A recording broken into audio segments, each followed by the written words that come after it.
mana nama hojjeteetti. Kanatu biyya na baasetti. Biyyaa beenaa dhaqoo mana nama deemurraa ammiseetti. Dhaggeeffatan miti ijoollee. Saraatiin namaa keessaa baasee naa dhaqoo mana itti ijaaree ofii gootis amboo keessatti mana ijaarradhee jira. Milkaa'eera jettee. Garaana nyaatte. Wallaahi viidiyoo cufadheen boode. Kana gatiin dursee beekuuf birriin ijoollee biyya arabaa eenyutu haraama. Ibidda ta'e biyya lafaatti guba. Viidiyoon hojjetama akka gaariitti hojjetama. Viidiyoo amma galgala kana hojjedhee bulaa. Hundi keessan viidiyoo sana duriitti sheer godhaa. Haa taa'u itti beellamannaa. Wiixata dhimma obboleettii keenya yeroo fixannee kaane dhimma qabbannee qaama ilaallatu gara hundaan haga dhumaatti itti deemna. Ani maqaan na baduurra mataan na citoo yettee mixiin ciniintee cittarteen. Maqaa namaan ballee sinu irraa dhaggeeffannaa kabajaan kottuu jennee waamne yeroo dhufu maal jedhe viidiyoo baatee naafa mul'attuu jedhee naa dawwale toleen jedheeni viidiyoo baatee naafa mul'attu jedhe ishiin jedheen keessaan walii dawwalle waadaa walii gallee dhufe siifan baladhu jedheen maal xabaasaan fuularraa qabaa nan banadheette hin banatti immoo jedheera achumattuu hin banatti jedheera banatti guddisii haimattuu jedhe yeroo isin himannaa eegattu ani eessan jiraa jedhe maaltu ishii dhibe eessayyuu jiraadha nan bu'a bakkaa jedhe inni dhimmichaa saamuu barbaanne. Ijoolleen maallaqni keessan nyaatame aftaman keessan maqaa keessanii biyya jirtan maqaa TikTok keessanii biyya jirtan barbaada waraabachuu barbaada kottaati himadha. Dhumate. Sanuwattu eleenaa rabsaa waliin. Ya Rabbi. Sama Sofi. Berarti kau segera sadar kefada maja yang harap satu Harap mau jumpa aku miskin. Nama kan Rafael Marta aku keki. Nama surah aku kalau dapat energi net aku keki. Jangan harap. Wallah yani energi net le TikTok le inka bu TikTokin coach famera. Torban lama gutera TikTokin. Akkamitti eenyu qaba namni kuni maafiyaa hoogganaa jira be biyya saadara Itoophiyaa keessa taa'ee maafiyaa hoogganaa jira jechaadha. Obboleessoon akka keetii biriiree faanyaan dhageesse yoon Itoophiyaa kalees obboleettii koo duutee reenfisii dhabamee yookiin achi buuteensi yookiin fayyaansi dhabame kanii sababii isiin galee wareegama algaa keessa kun hoteela qabadhee maatiin siin beeku ta'aa jira maallaqa baasii kafalee maallaqa kooti. Si galee? Farankaa ko taaksii naan kafalee maatiinsi. Birrii 600 baasaatanii jara hojii socho'aa ture. Maleen birrii jalan baasifne nama akkanaati miti. Duraan gaafadhu. Simiti Girisaan 60,000 iyyee Mubaarak miidiyaa kanarraa baduu qabadee saatii yan dhukkufadhee of wallaalee jiru keessa. Duulee dadhabe. Dhiisee deebi'e. Kanaaf garuu nama kun jaarsi ilaalaa turedhaan jalqaba footoo gad deebitee naannoo 50 dhufedhanii jabaadhu itti milkooftu. Qabaa kun keessi qabe alla qeemsi gadhiisu. Atis hattummaa koo baasaa deemee anis hattummaa kee baasa. Nama kana ta'uu keetu viidiyoon kun qabe jiraate kabajaan si waamuun.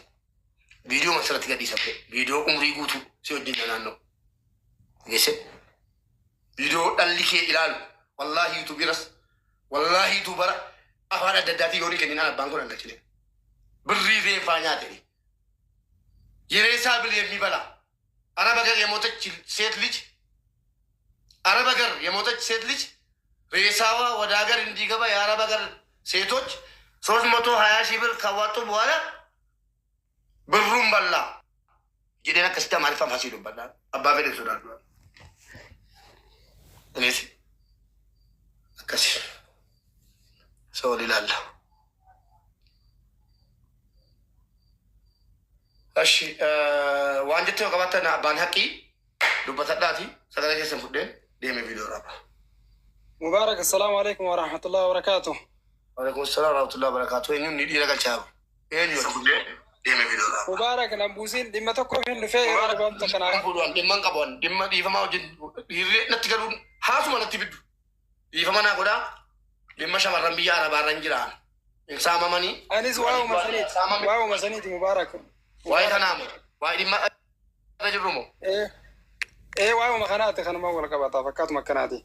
La dhimma biraan fuudhu obboleessu. Ajandaa irratti ajandaa abadan. Dhimma biraatii miti Mubaarak narraa baase haa dura. Obboleessu dhimma tokko dhagahuudha yeroo hin qabu. Maallaqa mucattii kanaa buufteetta. Dhuftanii gastii irratti warri gastii immoo nama hin barbaanne galchitan rabbiin harka keessan qurcii godhu. Aamin jedha. An ijoollee warra ummata hin baranne qofatu modii sana fudhatee taa'aran. Dhiira ta'uu na bartu waan natti galchitaan. Amma bormaal jedha kun gastii irra dhaqee jennaan na buusanii.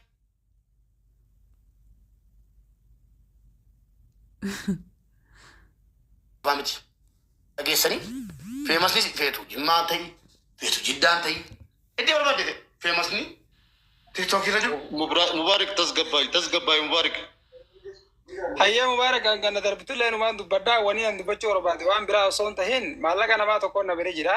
Maallaqa san akka itti narraa abbaa iyyaafattanii barbaada. Maallaqni sun waan guddaadha. Akka hin taanetti na harka seene maallaqni sun jechuu. Namni sun maallaqa san narratti ergee siifan maxxansa. Akka namaa ofirraa kaffaluu miti.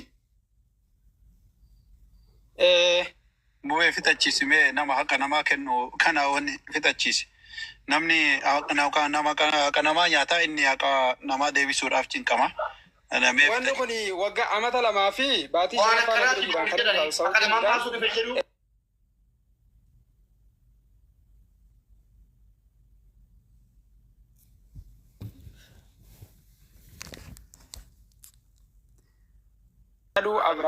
Abraahim Jaam dhalataa Harargee Lixaa magaalaa Ciroo. Ishee maaltu jira meemeenatti midhimmicha. Wanni jiru ani Saudiin jira namni sun jechuu dubartiidha. Maqaan isheedhaa eessa akka taate ani hin beeku. Anaa fi isiin yeroo hedduu wajjin hin turre jaartii obboleessa kiyyaati wajji wal beekan. Jaartii obboleessa kiyyaa maallaqa ammoo yeroo ergattu anaatu galchaaf jechuu. Maallaqa ishiidhaa san anaan nama beekaa nama sanirra dabarsitii risiitti natti ergiti an nama sanitti ergeeti dhabni san akkasi biyyatti hawwala. Isii fi jaartiin obboleessa kiyyaa walitti goddanyoota wal beekanii ati eenyurraan ergatta jettee gaafatte meeqatti ergatte jettee gaafatti. Akkanatti mucaan tokko jira obboleessa abbaa mana kiyyaati isaatu ergaa uma takka hisaaba hanganatti ergeette itti himti. Hayyee akkas taanaan isaa gatii bareedduun ergaa isarraanin ergaddaa akkaawuntii haanaa ergu yennaan raqama kiyya fuutee kannatee fi na dubbiste jechuu dhuftee galgala na dubbiste. Jalaa hin kaasee nagaan jeeni fayyaa alhamdulillah eenyu sin beekne nambara akkanatti kuno haati mana obboleessa hankeetii akkana naan jettee si dubbisee naan jette hayyee rakkoon qabu akkaawuntiin si argaa irratti ergadhu jeeni akkaawuntii itti ergee irratti ergite risiitti natti ergite an fuudhee gurbaa dallaala irratti ergee risiitti ergee hayyee na bira geessee jirte naan jee amma bulee jechuun ganammee gurbichi akkaawuntii ergadhu taniin irra sii galchu tabiyyaa jee na gaafate ani immoo tiyyuu isirra dawwalee giseen akkaawuntii gaafadhu oonlaayiniin gaafadha jee silaatti dawwalu oonlaayinii irra hin jirtu isheen jechuun. Guyyaa guutuurra mokoraa dhabee galgalas. Maallaqichi meeqa? Maal jettan? Maallaqichi hagamii? 10,000. Riyaala Saudii 10,000? 10,000. Ayyee footoo sii qabdaa? Laa wallahi ani suuraa isii hin qabu. Akkaawuntii hoo? Achi booddee dhageeffadhaa gaasiniif hima. Amma isirra dawwalee dadhabee micoota nyisan haadha manaa obboleessa kiyyarra dawwalee micoo maal taatee oonlaayinii irraa baddee gurbaa maallaqa ergu bari akkaawuntii ergadhu naan jee akkaawuntiin hin gaafadhe jee gisee itti dawwalu oonlaayinii irra hin jirtu maal taate mee itti dawwali hin jeen ishiinis gisee itti dawwaltu hin jirtu isiinis oonlaayinii irra hin jirtu naan jette. Raqama sii kakallattiitti bilbilimee hin dalagu naan jette mee natti kennite raqama san. Ittiin dawwalee inni jibbaadhee hin dadhabee maallaqni amma gurbaa san bira turraan fuudheetiin akkaawuntii maatii kiyyaatti ergee jechuudha. Maallaqichi amma akkaawuntii maatii haga ammaa birii Itoophiyaa meeqa? Birii Itoophiyaa meeqa baase? Na bira jira.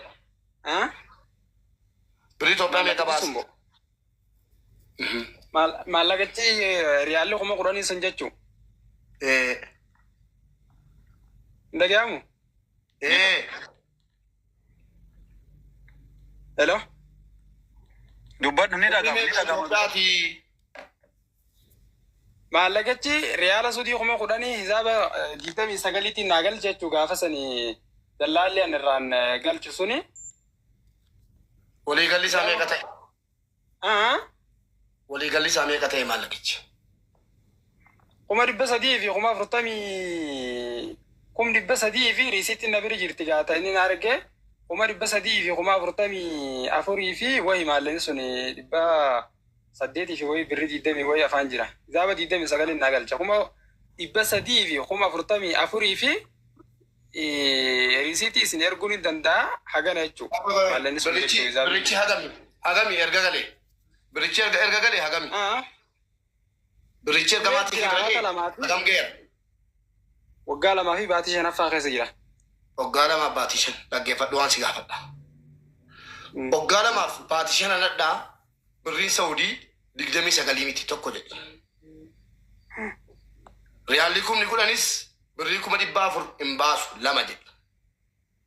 400 miti bara 300. 300 hin baasu. 10,000 baay'isuu 29 290 baasa. Dhageessee 30 wayii sin jiru yeroo sana. 20 wayii sin jiru yeroo sana. Ani garuu gurbicha hisaaba akkasin naa deebitanii gaannaa akkamitti akkas godhe jee gaafannaan 29 siidhee naan jenne. Mee waanan dubbataa jiru kana rabbii raamadaana dhufaa jirtuun nan gahin du'aan koo hafuudhamu dhugaan dubbataa jira kakadhu. Wallahi Mubaarak dhugaan dubbachaa jira bara nama hedduun gaafachuu jira waan kana. Maa waan sobate maa irraa hin dubbadda salas. Mubee mee waan gootu obboleessa kenna. Beektanii gurbaa maallaqa galchullee silkii isaattillee niin qabbaa. Obboleessa koo nyaatu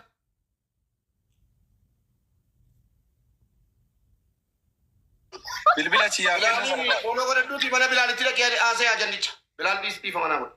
Bilbila siyaa kennuuf tureen. Hin barbaadu. Nyaadhu obboleessu halaala keeti. Nafsi halaalche. Birriin Saudii hoggaalan manadhaa dhageessa 10 wayii ture. 19 18 kana keessa taphataa ture. Akkamitti 29 hoggaalamaaf jeeshan manadhaa 29 akkamitti galee tokko. Akkan jira. Lammaffaa birriin 10,000 utuma 29 ta'e 350 hin taatu. Maalan soba dadhabee tan natti hin galchinaa jedheen. Soban dadhabee nan gubadhe 19 ture. Ilaa kunoora an Saudiin jiru miti kunoo ijoolleen barreessaa 19 ture. Hoggaa lamaaf jecha dadhaa birriin 19 ture. Innoo 29 naa rukutee jedhe. Kun lakkoofsa sin kennu maal minnoo mataan kun maraatuu miti kana nasirra taa'e lafa lafa. Amma kana sila ajandaa koo fixaddan. Kanaaf kabajamtoota jaallatamtoota keenya dhimma obboleettii keenya irratti baay'isee xumurree kaanee viidiyoo nama kanaaf nutti hojjenna. Haadha kanallee gargaarra. Akkaawuntii nama kana irratti himata hin bannaa viidiyoo keessanii. Himata hin bannaa akkaawuntii birriin irratti walitti qabame irratti. Akka seeraan nu gaafatamtu abbaa walitti qabde sun maallaqichi maallaqa haqa namaati haatiin nufu yoo barbaada hin nufin nan dhowwaayyuu. Himata bannaa hundi keessan bakka teessan teessanii himata akkasitti bantan nasinii mijeessa akkaawunticha irratti himata banattu maallaqni keessan abbaan akkaawuntichaa seeraan gaafatama dhumate. Inni Jarmanii hin jedhee mormaa jira miti abbaa akkaawuntichaa gaafa qabame abaluun narraa fuudhe jedha. Isa kana rakkoon qabatina natti fidha hin cinqaminaa kanumaan dhaabadha. Dhimma obboleettii keenya baay'isee irratti ajandaa kan biraan ilaa dhaggeeffadha. Hordoftoonni koo keessattuu warri koomentii irratti mubee dhiisi hafixatu hammaala ta'u hasaqqalamu naan jedhin simiti kanatti manni kun mana kooti natu ajaje kana booddee namni nana jedhu du'e sagaleen gubadha du'e namni nana jedhu ofana jejaa. Isin kana miidiyaa kana hoogganee nadhaan ga'e ammas hoogganee deemu. Akka jedhu sii ta'a kottu akka jedhu siin taane deemu Maas rakkisi. Waan akka baltamu minda. Afitatu minaamin. Dhaqee haala manaa isaatti jijjiisee afitatu. Maal mana kootu fixata. Kanaaf ajandaa irratti ajandaan fuudhu. Ajandaa irratti ajandaa fuudhuu maal godhe bettu? Ummanni mucaa gudeedamte feebaniin mucaa gudeedamte feeban sagalee argattee murtee kenname murteen sun hin ta'u jedhee ummanni sagalee ta'ee mucaa gudeedamtee lubbuun jirtu. Ummanni sagalee ta'ee mootummaa micciiree murtee sana sirreessifatee mana haadhaa fuudhee fi sidii galee finfinnee keessa fataa jettee haati jiraataarti. Keenya gudeedamtee ajjeefamtee fannifamtee sagalee dhabuunsi ajandaa irratti fiduu keessi. Inumaayyuu isiitti illee duddubbatti nan deebi'a kana. Isiitti illee nan deebi'a irraan dubbadha nan iyya nan ijjisiisa. Mesii ba'uu qaba daa'imni sun. Ajandaa wayii fuudhaan jiru. Yoo gurra qabaattan nama natti hin galchinaa. Yoo inni nama hudhame jira jedhe bakka biraa dhaqee jedhu. Maal damoozannaa kafalamaadhaan nyaachuun barbaada, dhuguun barbaada. Hadda rakkataa ta'eefan namaa gadi ta'e jechuudha. Yeroo mannu ilaalannu namaa oli. Miiliyoona dhadha seetu miti sumuun qabu. Dhugaan sun itti madda. Hojiidhaaf olii gadi figataara. Hojjetachuudhaaf olii gadi figataara. Sinii gadi. Yeroo boqonnaa argadhe anuu sin danda'ee gara asitti hin jabaadhu sagaleen sinii ta'a. Yeroo kaanoo dirqama natti gootanii akka waan miindaawinaa kafaltamu ishii miindeessaa jetti birrii tokko tokko naa kennaa. Hayyee waa hunda dhiisheen ta'a. Eenyu rakkataa yoo ta'e mubaarik isin jedhan uffannee deemnena tuun qabaadheenii dhukkuba qoratti turkii taa'ee ilkeeffadhee adda ijoolleen gastiira deemtee na himatti. Fayyaa kooti tuun qabaadhee maallaqa. Natti kadhatamee turkii dhaqee na hanqatee liqeeffadhee hadda maallaqa koo saamamee waan an kafalu dhabee jechuudha. Ijoolleen gastiira deemtee mubaarak maallaqa duraan fudhatee nu dhowwate jettee maqaa nama deessite. Kanaaf ajandaa irratti ajandaa yoo namni finyootti jiraate fannifame hin fuudhu. Tola ooltummaadhaan nan hojjetaa malee dirqama natti gochuu barbaaddu. Mubaarak inni durii turkii dhaqee hedduu jechuudha. Mubaarak inni itti duutanii madeessitan suni turkiitti du'e hin jiru inni kan biraata. Ajandaa tokko naan qabadhe fedhii koon qabadhe ilaalee maratee kan naa ta'u qabadha. Kan na baasu amma bakka hangootti kan biraan qabu. Ajandaa fi balittan deebi'a. Ajandaa namicha kanaan niisu. Ajandaa obboleettii keenya sadan kana qabadheera. Amma sadan kana tartiibaan fixutti ajandaa kan biraa natti hin fidina. Abbaan barbaade sheeka ta'e qeesii ta'e ol galii nan buusa. Sinillee keessaa wal janajjantanii natti fiddu miti. Namicha maamuudii taakoo keessaa abbaa ta'e janajjaneera. Kanaaf natti galchan. Biloogii nan si geggeessaanii. Natti galchi nama.